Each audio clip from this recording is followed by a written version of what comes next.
Hi, welcome to Pace TV. My name is Angel Alvarez. Today we're talking about railroads. Trains have been a popular mode of transportation since the 19th century. The first person to come up with the idea for an engine and to use the steam technology of the day was a man named George Stephenson in Great Britain. When he came up with this idea and people realized that they might be traveling as fast as 25 miles an hour, they thought there was no way they'd be able to breathe or that the vibrations from the train would shake them unconscious. We bought the first steam engine here in the United States in about 1830, and by 1850, there was 9,000 miles or so of track east of the Mississippi River. By 1864, there were over 33,000 miles of track in the United States, most of it in the north. Now let's talk about the subject that we're really here for, and that's miniature railroads. There are some 500,000 miniature railroad enthusiasts in the United States and Canada. And here to help us understand the interest and all of the purchasing and all of the trains and all of the engines and cars and all of that is one of the railroad enthusiasts, our friend Jim Schwartz here in San Diego, California. Good morning, Jim, welcome. Angel. Good morning. Good morning to you. How did you get started in miniature railroading? Well, when I first moved to California, I built a train set for a guy. In other words, I just built the layout. It had nothing to do with the trains. And he had seen an engine, a train set that I'd had as a kid. And he brought over to me a gifted, a 4x5 layout. I played with that on and off for several years. And in 2016, I decided, okay, I really want to build my own train layout. And do you belong to any clubs? I'm a member of the San Diego Model Railroad Association at its Balboa. There's 5 different clubs down there, 5 different train sizes down there. Garden trains, O-gauge trains, HO trains, and N-gauge. Now an O-gauge is 1/87th the size of a real train. The O-gauges are twice that size and the garden gauges are bigger than that. N-gauges are tiny. They're like so long and they're hard to work with. So that's why I stuck with the HO gauge. Now, you mentioned that there are 5 clubs in Balboa. Right. And I've been down to the site that you're talking about. But do the different clubs then run different size HO or different gauges? Right. Or why are there 5 clubs? Why don't you all just belong to one club? I guess when somebody decides they want to run trains, they have to say, well, what do I want to run? Do I want to do HO? Do I want to do O? So they make that decision, and then that group of guys says, okay, we're going to make that kind of a layout. So there's many clubs here and other locations, Oceanside, Santee, all have clubs. This just happens to be one of the larger, and our layout is one of the largest in the United States. Okay, now I noticed in your setup that you have what was a replica of an old steam engine, plus you have a replica of an electric diesel. Mm-hmm. So do the clubs only run steam-looking engines, or do they only run electric, or can you run anything on any of the tracks that are obviously have to be HO Right. gauge like what you have? So if I'm going to decide what I want to run, I'd say, well, do I want to do steam or do I want to do diesel? Most of us have both. The steams went away in the 50s, and it's been diesel electric since then. A diesel engine turns a generator to make electricity, which is kind of hard to understand. It's much more like a Tesla car, which has a motor for wheels, or for the power to the wheels, and that's what diesel electrics do. So they decide which way they want to go, diesel or steam. They're all electric in actuality. And then you kind of match your cars up with that era, if you will. Oh, okay. So if you had a steam engine, then you wouldn't have something that would normally be pulled by an electric diesel. You would have more cars that look kind of like the era of the... Yeah. For instance, until 1950, people walked across the top of cars in real action. So if you see one of the little cars that's got kind of a rail on the top of it, that means somebody was that's pre 50s. That's not so any of the cars that are modeled later. And remember that I can get a car that's modeled after 1930, or I can get a car that's modeled after 2010. Okay. Where do you want to go? Okay. Or how much money do you have? Yeah, that would be one of the questions. Is the hobby expensive? I mean, I can remember we used to have a model train. We didn't last very long because we burned out the transformer, but and it was a used one, and we bought it real cheap. But can you spend like thousands of dollars? I mean, are we talking about like a lot of hobbies are, once you get into them and once you want to try and buy equipment that matches something that you're trying to accomplish or something you want to see, I mean, you can spend lots and lots of money. Well, for sure. And if you were going to start, just say, I want to do a model train, probably $300-400. You could have the trains, the track, and a transformer to start. And then you'll end up somewhere along the line where you're paying $300 per engine, or maybe $20-some per car. So it kind of depends upon what do you have. I'm running with guys who have 80 engines. I have 11. Wow. But I'm new. I've only been doing this 6 years. So you're a newbie. I am a newbie, and I'm every time I go down there, I learn something else. What was your first train car? What was the first part of that you had? Did you have a whole set? Or did you start out?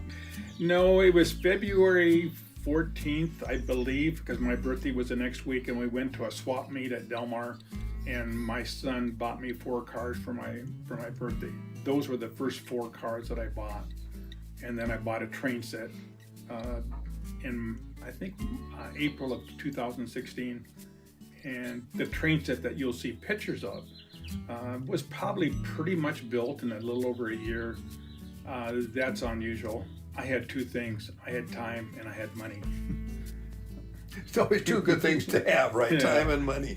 There's always time and money. When you decided to build the layout you have now, what was your thinking, or what were you trying to accomplish? Because there is some things there that replicate things that we had talked about before, that replicate things that you remember from the farm, from the small town that you grew up in.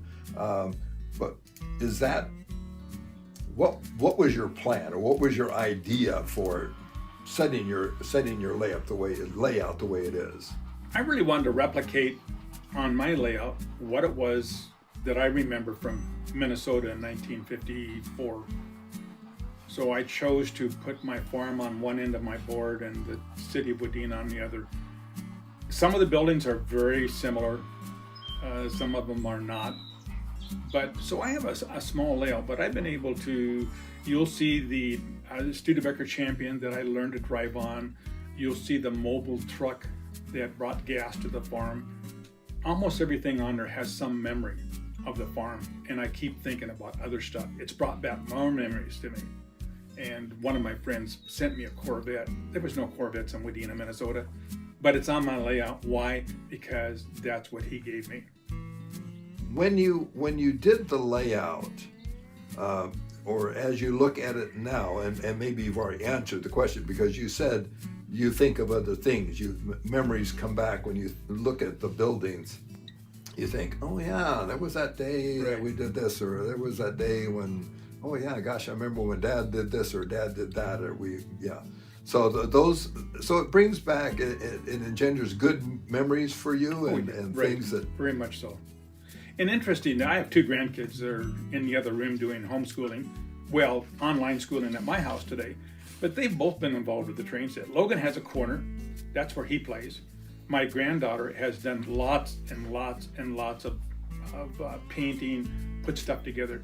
So the train set for me has been an extension. They have learned about my life on the farm, and they ask questions. That's really been fun. Would I have built this train set without grandkids? I'm not sure, because it's given me a motivation to do something with them. I was going to say, it must also give you the opportunity to explain some things to the Right. kids that maybe you wouldn't if you didn't have that, because you can say, oh yeah, you see this little house here? This is what we had for a toilet. Right. The old Which is outhouses. real, yeah. For most of us that grew up on a farm, Right. and we did for the first 5 or 6 years at least, had a outhouse. We didn't have indoor plumbing. We had water, but I understand you didn't even have running water in the house. It's called Jimmy. Jimmy, go to the barn, get water. Yes, that's true. Now, was there a pump out there, a well, or? In the barn. At first it was a hand pump, but then we got an electric pump. I remember that. But we did not have running water in the house. We talked about some of the things that you've done in your layout and how that was built and how that brings back memories. Are there still trains that you would like to own? Are there still engines or cars or things that you would say, gosh, I really wish I had one of those? Yeah. So the question is, when is enough enough? One more. And I think that's where we all are. Times have changed. So when I go to drive to Oregon in the summertime, I see unit trains. What that means is that every engine, there's an engine, diesel engines of course, but it'll all be hopper cars, it'll all be tank cars, or all box cars. That's not the railroads that we typically run. They would have been mixed. So there's times when I'd like to have just tank cars, which would emulate today. But tank cars are expensive, so I probably will never have more than the 6 I have.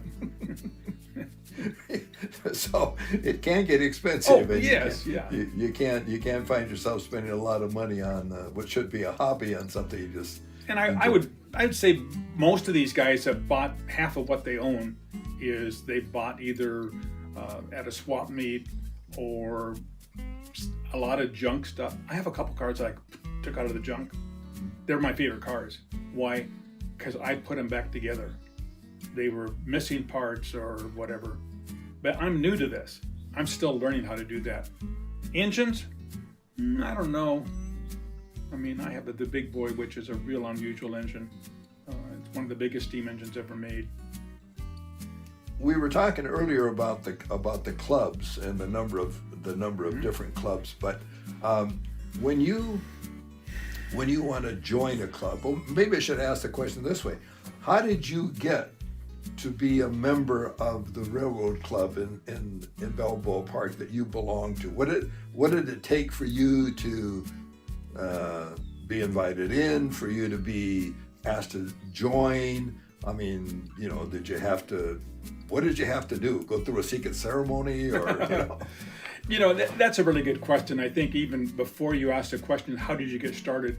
The question probably is, so why would you want to do this? And my recommendation, if you think, yes, I think I'd like to do trains, I'd say get involved with a club first and find out whether or not this is something that you're going to be really interested in doing. It's rather tedious at times to make things work. So I went to this club and talked to the guys through the windows, quote unquote, until somebody said, "You want to see inside?" And then I was hooked once I went inside. So it was about that time then I bought my first cars. And I used to go down there and carry in an engine and 6 or 7 cars in a box, because that's all I had. You basically have to have your own rolling stock in order to go down there and run them. You don't. There aren't just a whole bunch of trains sitting around and you get to go down. Now, you also, and I also want to bring in the other thing, was that you mentioned that you volunteer a certain number of hours. So is that a requirement, or is that just something you want to do because you get to run your trains down there on a heck of a large layout? Well, the layout that we run on, it takes an hour and a half to go around. And that's at an average scale speed of about 20 miles an hour, but then you might get stuck in traffic, so you're on a siding for a while. Most of the guys that run this, we do 1 day a week. I have a couple of friends that are down there more than 1 day a week, maybe 2 days a week, maybe 3 days a week. But I'm in 1 day a week, and that's my choice. So once you get started, you can do more than 1 day if you want to. but we're kind of a group. This Tuesday group I'm in. Oh, okay. We're friends and we tend to stay together. Now, we were talking a little bit about your time at the Railroad Museum and what goes on there. So what would be a typical day when you go down, and how long do you stay, and what kind of things do you do? So typically we were open from 10 to 4. So I would go down there somewhere around 8 o'clock, largely due to the fact that parking gets horrendous not too much long after that. So I go down, put my trains on the track, make sure all the couplers are working, make sure that the air hoses are not dragging on the track, everything's lined up. And then I go get coffee. And then somewhere right around 10 o'clock, we start driving trains, we're running trains. We try and keep trains moving all of the time so that the people that paid to come in there get to see moving stuff. That's why they're there.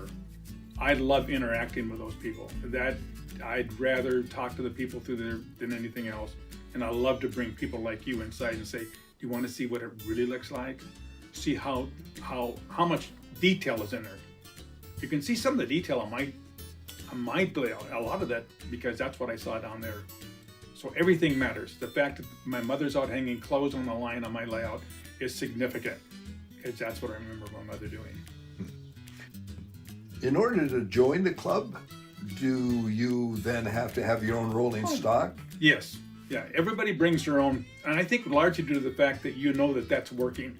There are cars down there on the track, and you can hook up to them and pull them on if you want to, but that doesn't mean that the couplers all work.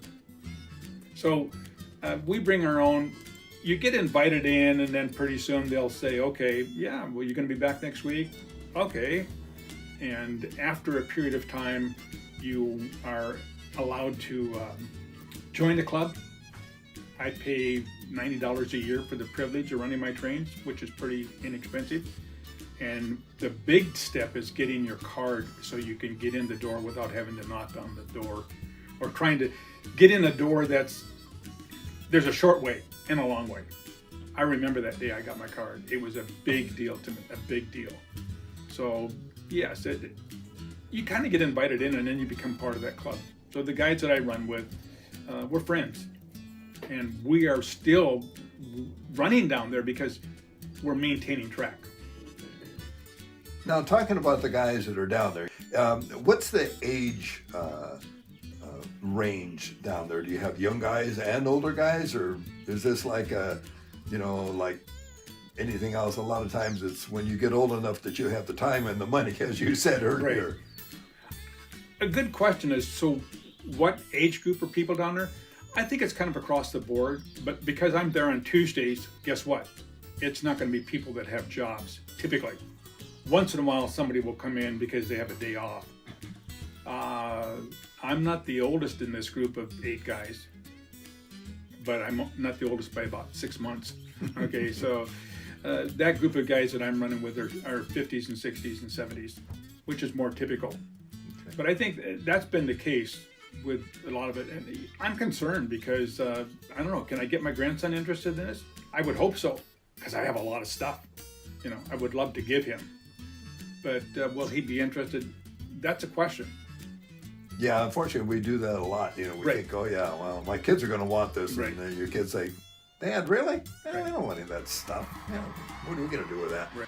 For real railroads, what kind of things do you need to do, let's say even running your small layout here or taking your rolling stock down to the club to run it? What kind of things are you looking for and want to make sure that everything is good? Because if you're running on a huge, you said the layouts are huge, so you don't want to lose a track way over in Utah somewhere and not be able to get to it if it breaks down.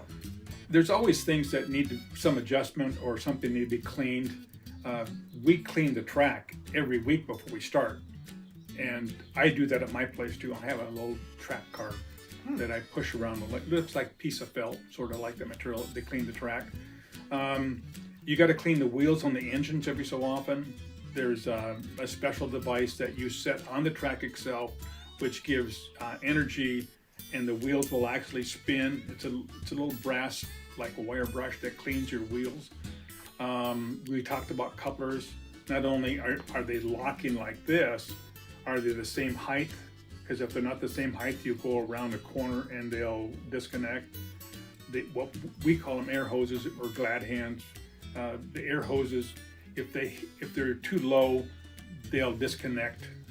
They don't do that in real life because the air hose is actually a rubber hose that runs the steam to release the brakes on the train. It doesn't apply the brakes. It releases the brakes so you can move the engine or the car. So there's that kind of stuff. If you're going to have a problem, it will be in the tunnel. Trust me. 9 times out of 10, you typically don't have the issue. But when you are in plain sight, you look and you go, man, that car is really wobbly. I better pull it off before I get to a tunnel. Now, you mentioned a big steam engine, and I know that there are different configurations for the wheels on an engine. Doesn't matter whether it's steam or... Right. And now, is there that kind of thing, that kind of configurations on an electric diesel, or are they all pretty much the same size? Electric diesels are different from steam engines in how the wheels are set up. Okay, so I have the big boy, which has 2 axles up here. So it's a 8 drivers, and then 4 wheels in the back. Those wheels are just balance wheels. This keeps it on the track. These are balance wheels for where the cab is. The drivers are actually where they're getting the energy from. The diesel engines typically they'll just have axles. The smaller ones will end up with like 1, 2, 3, 4, and then you'll get them in so there be maybe 6 axles or 8 axles. There is there isn't a diesel electric that we run. It's about this long, and it actually has 2 motors in it and 2 decoders. The decoder is what sends a message. All of our messages to run my train are sent through the rails itself with the computer. So when I push my go button, that message went from my machine through a computer, through the track, gets interpreted by a little box in the train engine itself to say go faster or go slower or make a sound. My big boy makes 29 different sounds, and no, I don't know how to use them all. So, well, that's interesting. So it's actually transmitted through the track? Through the track. That says either puff out the steam or sound whatever. the horn or ring the bell or... Oh, wow. I always wondered how that worked. I thought, like I said, we had one, but it wasn't very sophisticated. Right. This is way back in the early 50s. And, you know, we were lucky to get it to go around. So, and that only gave you power. And most of those were 3 rails. The center rail is where it got its power. Okay. So if it made a sound, it probably was mechanical more than it did come to the track. That's why we call it DCC. What you're talking about is what's called analog. Do they ever change the layouts that you have, or are those fixed and nobody adds anything to them? They're like sacred and nobody touches them? Or can you does the club ever say, hey guys, we're going to redo the desert scene? That's frustration. Right now we have a couple of sections of the railroad that are shut down because they're making some changes, and it's taken a while to make it work. Actually, the rails wore out, literally wore out. So they had to rebuild that section of the rail, and it's only about maybe 8 feet. I would expect that 8 feet is going to be somewhere in the area of 40 to 50 hours to rebuild that, to make it back like it was. So there's not a whole awful lot of changes, and if they do, it's maybe an area that might be maybe a yard long. Somebody just recreated a bridge down there that's awesome. You can't see it, unless you had a telephoto lens. You cannot see the detail till you get up close to it. And I saw the drawings that this guy had for this. It's amazing. I didn't draw pictures. He drew pictures to make sure that it matched. He went and measured the bridge to make sure that the piers matched the size. So yes, changing the layout is a major issue. Okay, so we touched on this a little bit earlier, but I would like to get back to it, and that is the interest that you have. And you've mentioned that your grandkids have done some work Right. on your layout, and they like to play around with the stuff that's out there. Is that part of what you hope will be part of your legacy, that you will be able to pass that on to your grandkids, either your granddaughter or your grandson, or both, or to have them? Yeah. So what do I want to leave for my grandkids with railroading? I would like them to have a passion. Don't tell my wife, but I would love to take both my grandsons on a railroad ride. You know why I don't tell her? Because she'll plan it this afternoon. Okay. But yeah, that's something I would like to do. Will they do this when they're 16 or 18? Probably not. It'll probably be later in life when they would get more interested in this. Most homes don't have the space to build a layout. Just don't. Yeah. So, yeah, I want to leave that. And I love it when my granddaughter comes out and says, "What do you need done today, Grandpa?" I have something else. I have a car that hangs up on a cliff as it goes by a cliff. So I'll go out there with a screwdriver and I'll make it bigger. And she comes in and does the fine touches and will paint it so it looks just like what it did before. So that's been fun to watch her be with that. Logan, who is only 8, he just runs his stuff all over the track. He's got, when I go out there, where their cars were, they're not there. Now they're someplace else. And Maddie, if she's here on Saturday, she puts all the cars at the church for Sunday. And I go out there Monday morning, I'm going, oh, there's no cars on my track. They're all here by the church. So that's been their input, and that's been fun. You always like to think that your kids or your grandkids would Right. have something to remember Dad Right. or Granddad by, and that would certainly be something worthwhile that they could continue on and pass on down to their kids if it ever got Right. there. So, And that's part of the fantasy. The other grandpa, when I first started this, came over one day and said, "My grandkids cannot play on that playground until you get a fence over there because it's right next to the railroad tracks." Of course, it's, he's having fun with that. So, how do you make a fence on a railroad? Well, window screens like this. What you do is you turn it sideways. Basically, it's fiberglass screen, but you're working on a real small scale. thanks again, Jim, for your time and for allowing us to come into your home and see your layout and do that. Thank you for watching. We hope that you've enjoyed this interesting, for me at least, interview on railroading in the United States for miniature railroaders throughout the country and in Canada.